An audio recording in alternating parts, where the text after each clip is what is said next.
culture and the Cosmic Compact were in a time of peace, and everything still seemed so happy and joyful after the victory over the End Code. But everyone who looked deeper could see that the End Code again had begun to grow and prosper, and that close to the borders of the Cosmic Compact Federation, new enemies had begun to group up. But in the comfy seat below the sword of Damocles, everyone sat and cheered joyfully, enjoying their time on the good side of life and power. Prosperity, progress, and some in their deep cellars still among these great times that were to come, prepared for darker times. That would those sleep for now, but that is not dead, which can forever lie asleep, but now to more happy times of the culture and their friends. So it's time for peace, it's time for economy, it's time for... the Kenlar clans will probably want to start another war against the Compact of Wagnosha. That has started to become rather unhappy with everyone in our Cosmic Compact, because they have allied with the United Maga regime, which is not really a joyous neighbor, but they're also not that dangerous. Hopefully, at least. The Compact of Wagnosha is far more dangerous. Now,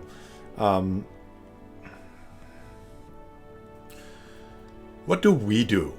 We have to get starbase capacity from somewhere. That's one of the problems we have. But hopefully we'll get that as a research option very soon. Then we will need more ships. Our naval capacity has increased and we should be able to get more ships. We'll soon probably lose being a president in here. We can look at the laws. There's a couple of things. We could get to diplomatic weight, but yeah, we would need a lot of favors, which we cannot afford just at the moment. The succession term will be 20 years, so we'll have another 10 as the president. The war declaration needs unanimous vote at the moment. We could make it a majority vote, which has a lot of advantages and really no disadvantage. Vote weight, I want it to be diplomatic, but at the moment we don't have an advantage from that. Succession type currently is random, which is kind of good for us. Challenge doesn't want to be there, our strongest doesn't want to be there. We'll see how that develops, right? Then we have this. High Federation centralization. Is this something we want to reach? We need a lot of cohesion for that. We need a lot of, as you can see, we need succession type. Strongest. Everything needs to be reformed to be able to do that. It's not that great. So what we want here is maybe we could go and propose the majority vote. Everybody's supporting that. It's all good. And that's what we'll do. So we cannot vote out sometimes. But that's a good thing, though. What we need to do now is we need to find out what we can do with the endgame colony here. It's a machine world. It has no habitability for us, only for robots. So we should go further and develop robots, sentient robots, so we can have something working there. As you can see here, it's really crazy to be here. Pop upkeep is out of the world. No one wants to go here. And there's no pop assembly, which is why we need better robots to use this. So that's the endgame colony. Then we have ratio and other colonies. And these colonies need something. They need to have gene clinics, of course, but first they need to have robot assembly plants. If only to ship the robots over to the endgame colony. So we'll have that. See, there's no metallurgist here yet, so we'll demolish that for now. We don't need it. It's only a cost factor. Also, linear, everybody needs robot assembly plants, if they don't have it yet. Let's see, we have only metallurgists, no metallurgists here yet, so let's demolish the alloy foundries for now at least. We cannot live with them at the moment, they are just stretching our finances too much. Then of course our original worlds also need something. Let's see what we can do here. We wanted to make Ridigus Prime also a little bit of a farming planet. Farming and research. So to have a little bit more farming there would be a good idea. Everything else is fine. So what we need is more minerals. For that we need to sell probably some of our exotic gases to our Federation members.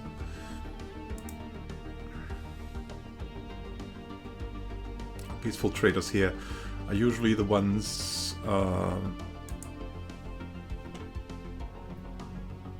that want to make this best. We want from you minerals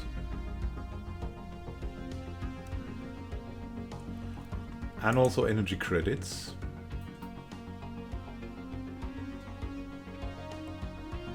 And we will give you our export thing, exotic gases, 200 of them. And then we will want some minerals. And we want some energy credits.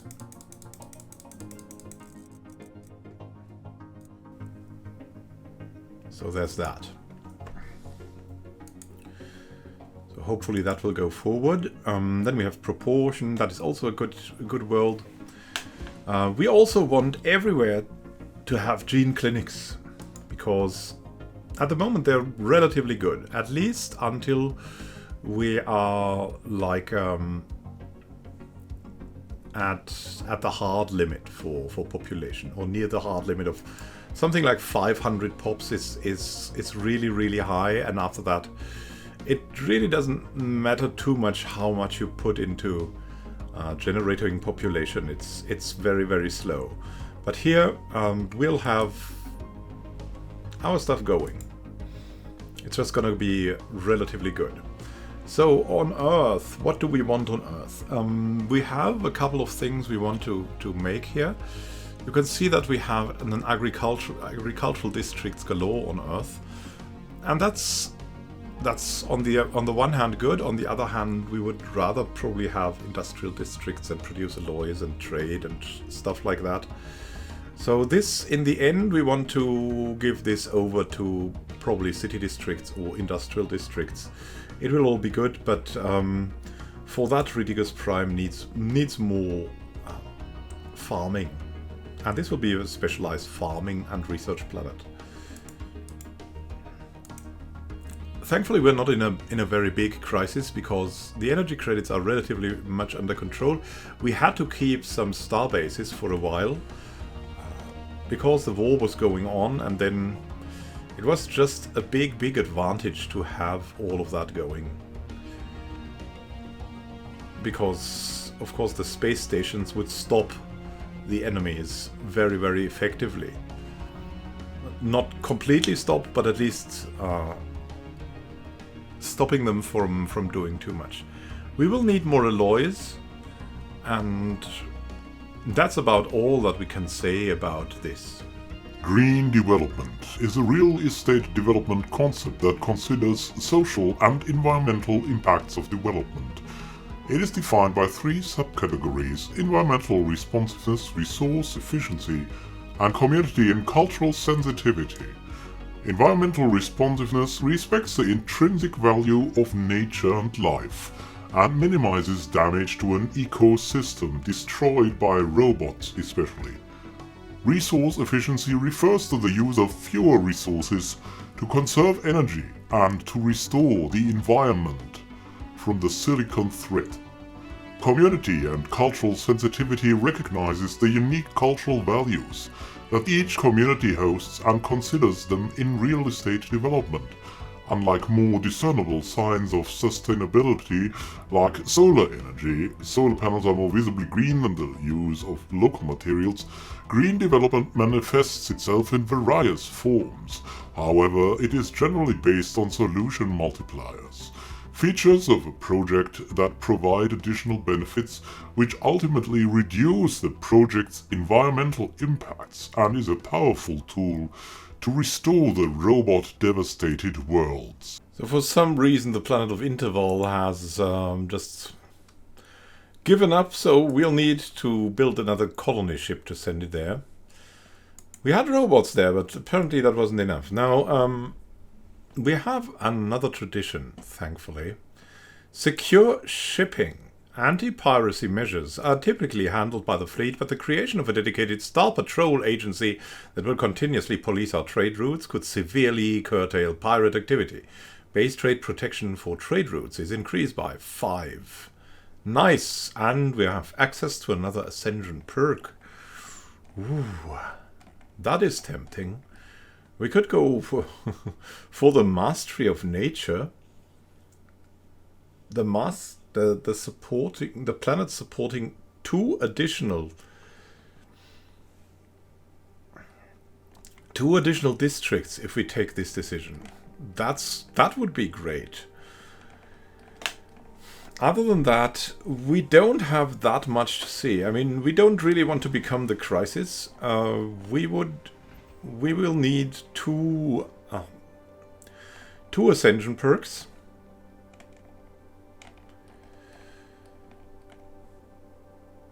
So there's that. So we'll have 2 Ascension perks here. And then we're relatively limited in our area, so we will have to go for something like Voidborn. So we have 2 here, then we have Voidborn, probably Master Builders, probably Galactic Wonders, then we have 4. The last would be the Arcology Project. 1, 2, 3, 4. Arcology Project. And then we could still go xenocompatibility. So we have 1, 2, 1, 2, 3, 4, and 1 extra. The extra could be xenocompatibility, or it could be what we take now.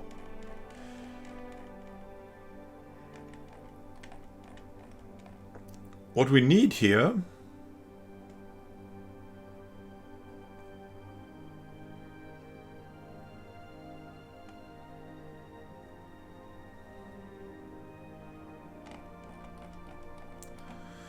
is some clear path, and we want to start probably on an ascension.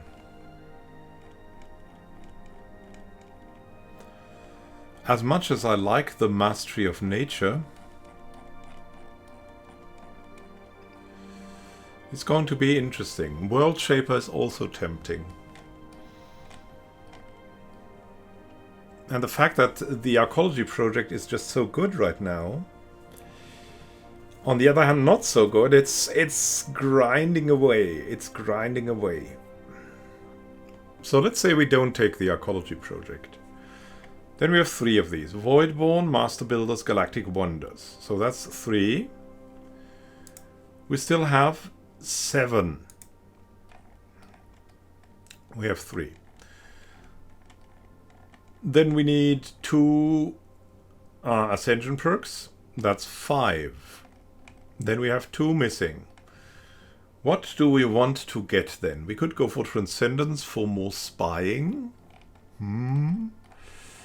Or we would have 2 left. So if we're going for biological ascension, we could go xenocompatibility, which would be something which would fit our story. And which is also not too bad, I think. On the other hand, we could go and become robots. Synthetic evolution. Flesh is weak and synthetic evolution, which is also a good choice. The better outcome would probably be reachable with engineered evolution and evolutionary mastery.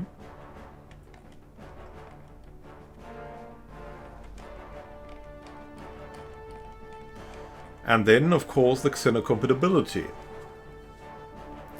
But we are no degree of xenophile, which means this is blocked for us. So we cannot take it. So there will be something free for mastery of nature, either mastery of nature or, where do we have it, world shaper, which would allow us to terraform worlds into Gaia planets, which is a very powerful thing to do.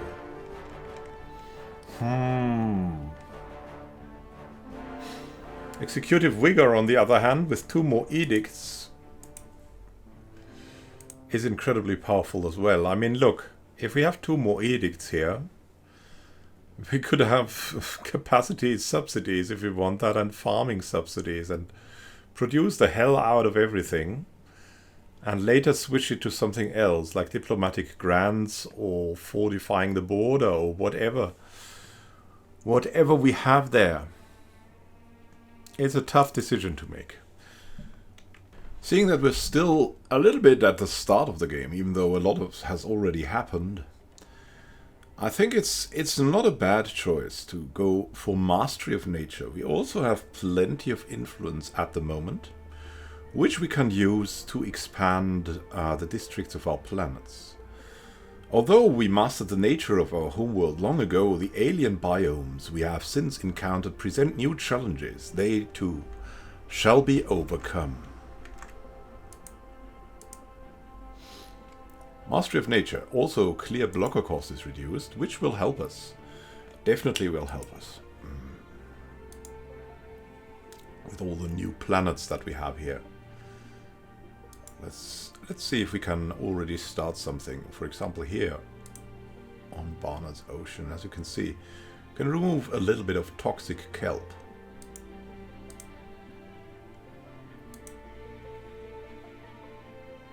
Then here we have also toxic kelp. That is a lot cheaper right now. On Ridigus we have some dense jungle, but that is not accessible yet. Everything has been reduced here, and not here though, not here. Let's see if there's something we can do here. Not yet. Wow, with an active volcano we'll save so much from our mastery of nature. Let's see, we can also take some decisions.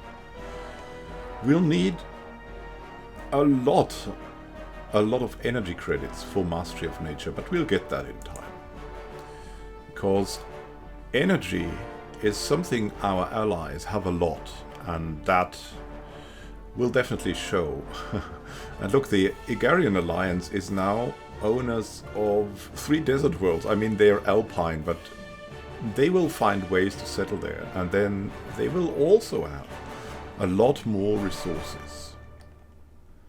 And here, what do we have here? There's Shar, the Grand Dragon. Ooh, look at that. Maybe it will be possible to catch that one day. If not, the United Can clans are also a good choice to have. Tradition and unity are the glue that keeps a state together. With everyone roughly on the same page, it can replace the outdated glue of religion, looks, language, and other localized phenomena. The spacer traditions and the spacer culture of the Culture Cooperative and the Cosmic Compact emphasize their need for peaceful development, their will to coexist with each other, to intermingle, to mix it up, to create a galaxy, that will be kept together by common values, rights, and laws that will protect the individual and the state, and that will protect the individual from states and corporations. Life has a right to live, even mechanic life, if it doesn't strive to end all other life, at least. More and more were we seeking these trade deals with the Varel conglomerate. In order to get a lot of energy credits, in order to fund the transformation of the planets into more nature-like planets, we needed that much of energy to make everything possible. We would even sacrifice our exotic gases for that.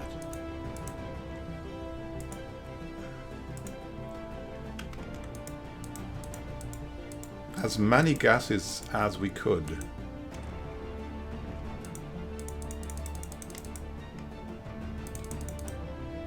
We would see invested into our beautiful planets.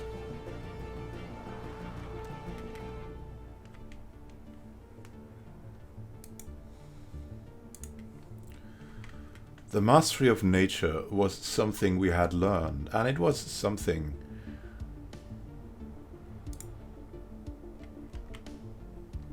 we had to push.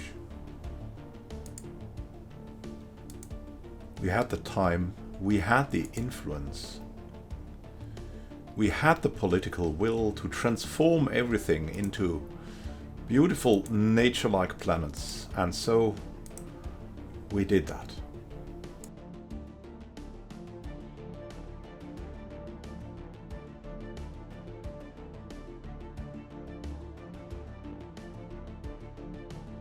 It is time to remember who laid the foundations for all of this. It was our good Immanuel Can, who has now died at the biblical age of 97 years old. Until the last time, he was on the ECC Tulakan the White, the legendary science ship, our first science ship that now only assisted Earth in research.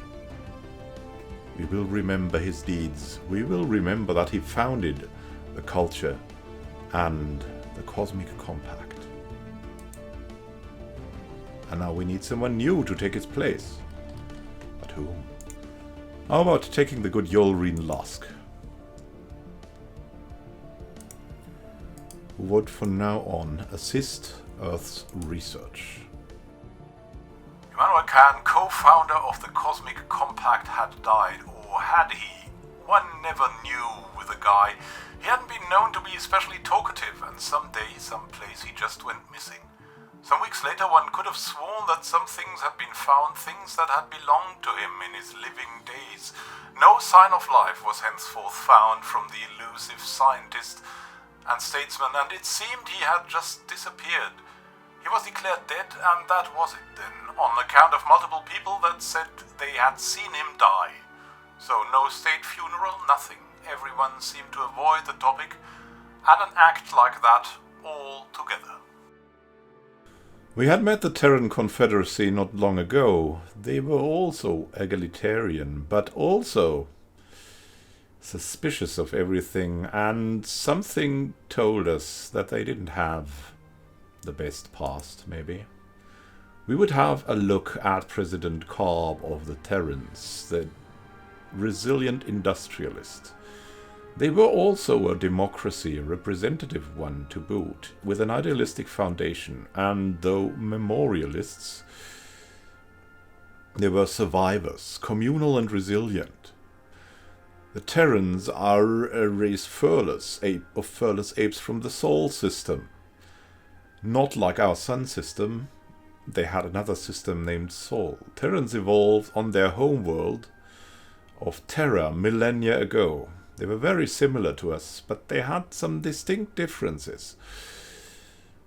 And now they've been kicking around their sector of space for quite some time. Ancestors of the modern Terran species had to do with the cards they've been dealt, surviving and eventually thriving thanks to two things.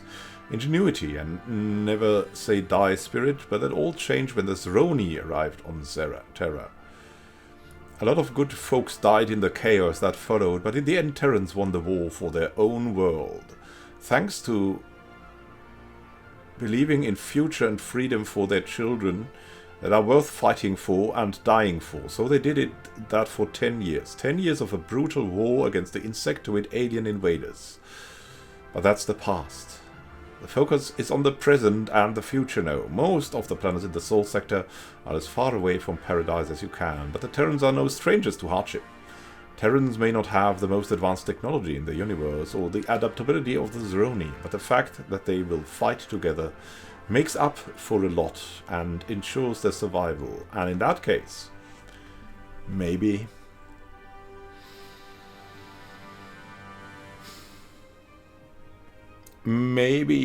they are a little bit too afraid of friendship.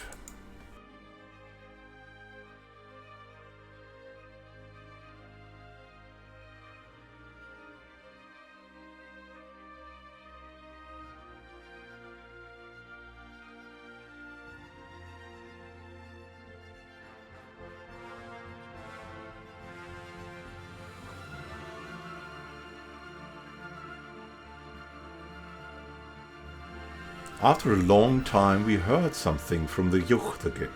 A private collector on Interval has somehow come into ownership of an ancient precursor artifact, believed to be Yucht in origin. Despite government pressure, the collector has so far been reluctant to part with it. Let's see.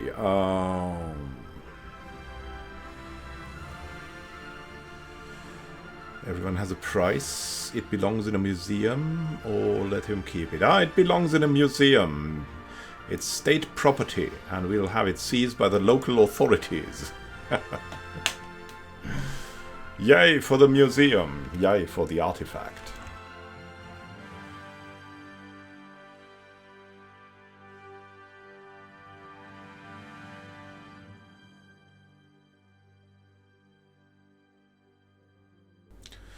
We have founded a new colony on the former Interval planet, and it is quite a fun name, so we decided to keep it. This planet has the interesting atmospheric hallucinogens, which will lead to all kinds of different opinions, because the world may not be as it seems, you know.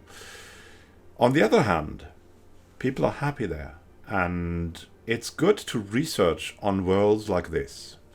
But before we research, we must have people. And or robots. Yes, robots. So we'll start some robot assembly plants and a city district to get them going.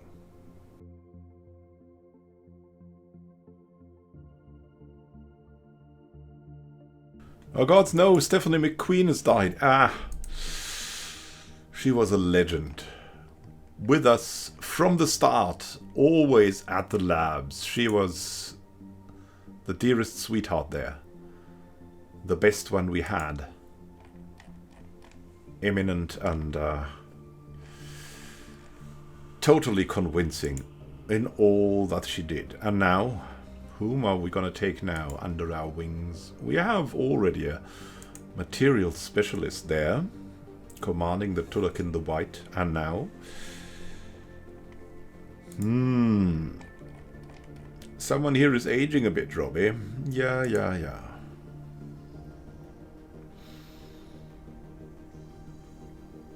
Maybe we'll take the daughter.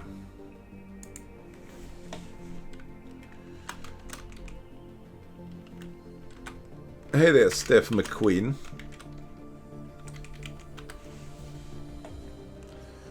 But on the other hand, maybe Gumi is perfect for that, and someone can get to the Crusader, and that is Steph McQueen, to get some experience under her belt.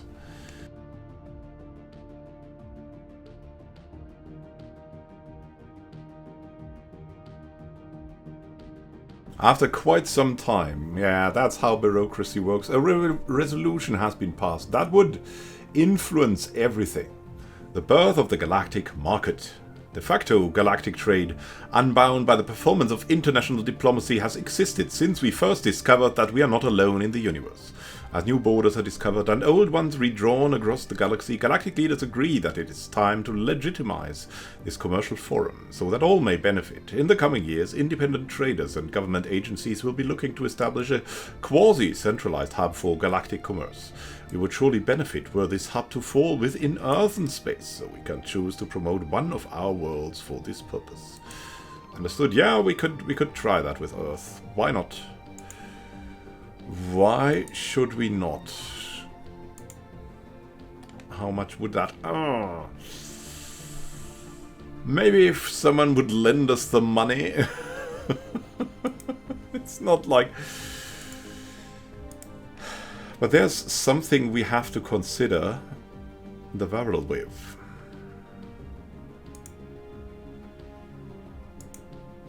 And their home planet. Which is a little bit better equipped for that. But you never know, sometimes. Sometimes there might be a surprise.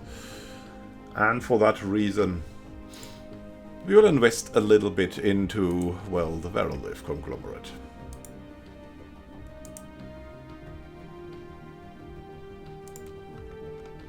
Hey there. Can you give us energy credits? Because we direly need them.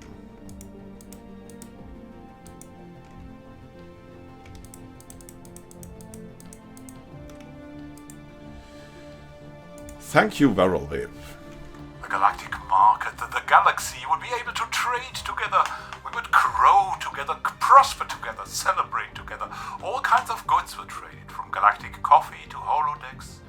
From simple moon grain to moonshines, from desert buggies to hover trains to happy gaming. Oh, the great freedom of capitalism. What a blessing for everyone. A cornucopia of a fantastic future.